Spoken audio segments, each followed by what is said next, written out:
They say marriage isn't about passion every single day. It's about choosing each other even when life gets hard. I believed that. I lived by it. For years, I tried to show up for my wife, Sarah, in every way I could. But nights became my quiet punishment. Every evening, when I reached for her, when I whispered that I missed us, she turned away. First, she said she was tired. Then, she said she was stressed. Eventually, she stopped giving excuses at all. Just silence, just the cold shoulder, just a wall where intimacy used to be. I told myself it was temporary. That after work slowed down, or after the kids grew older, or after her headaches passed, she would come back to me. But weeks turned into months, and months turned into years. The rejection wasn't loud. It was subtle, constant, suffocating. One night, I tried again. I leaned in to kiss her neck, hoping to remind her of the love we once shared. She stiffened and muttered, "Not tonight." Those words had become a chorus, an anthem of our marriage. I rolled to my side, staring at the wall, wondering how many more times I could hear them before I stopped trying altogether. The breaking point came quietly. No argument, no explosion, just a slow erosion of hope.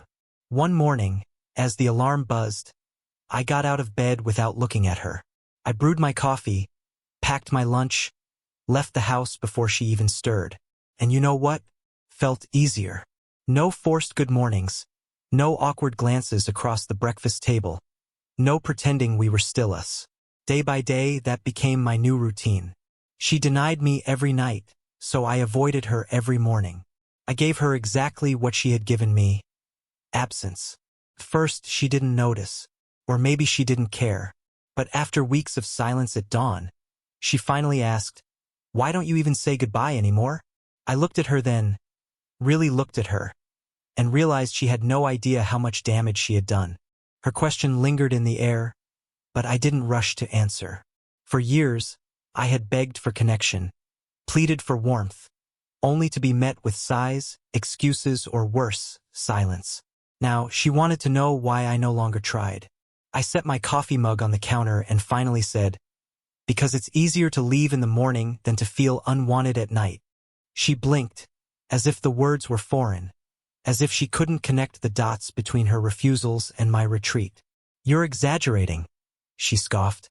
"Every couple goes through dry spells." I shook my head. "This isn't a dry spell, Sarah.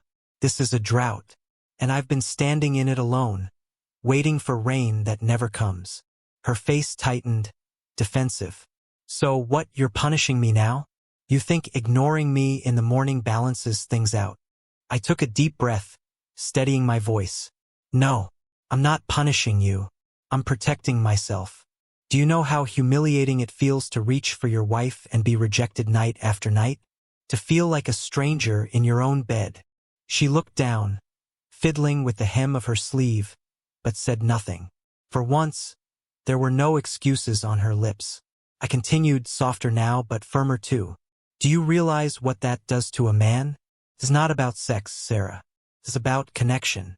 About knowing I matter to you, that I'm wanted. But instead, I felt invisible. The silence between us stretched, heavy and raw." She opened her mouth, closed it, then finally whispered, "I didn't think it hurt you that much."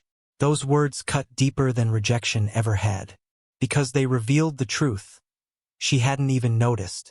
I turned away, grabbed my keys, and headed for the door. "That's exactly the problem," I said quietly. And as I stepped outside, the morning air felt different. Not lighter, not yet, but honest. For the first time, I wasn't carrying the weight of pretending everything was fine. That evening, when I came home, the house was quieter than usual.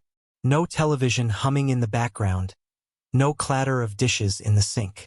Sarah sat at the kitchen table, her hands clasped together, staring at nothing. When she saw me, her eyes softened, almost pleading. "I didn't realize how far apart we'd grown," she said. "I thought you'd always keep trying, that you'd never give up on us." Her words stung, not because they weren't true, but because they revealed the imbalance that had always been there. I had been the one chasing, always reaching, always trying, and she had simply expected it. I sat down across from her, leaning forward. Do you know what it feels like to be the only one fighting? To go to bed night after night, feeling rejected, and then still wake up each morning trying to act like nothing's wrong? Eventually, Sarah, something inside me broke. She nodded slowly, tears brimming. I thought intimacy was just physical, and I was tired, stressed. I didn't realize it was so much more for you. It's not just more for me, I said firmly. It's the glue that holds us together. Without it, we're just roommates paying bills under the same roof. And that's what we've become. Her tears slipped down her cheeks, and for the first time in years, I saw genuine fear in her eyes, the fear of losing me. But the strange thing was, I wasn't sure if I could still be saved. I don't know if I can keep doing this, I admitted, my voice heavy with exhaustion. I don't want to wake up one day and realize my entire marriage was me begging to be wanted. The silence between us was thick, almost unbearable. Finally, she whispered, "What do I have to do?" I met her eyes, searching for sincerity. Show up, not once a month, not when it's convenient, not with excuses. Show up like you used to, like I matter, because if you can't, then I can't stay. For the first time in a long time, she didn't turn away. She reached across the table, her hand trembling, and placed it over mine. Whether it was too late, I didn't know. But at least now, she understood the cost of her silence.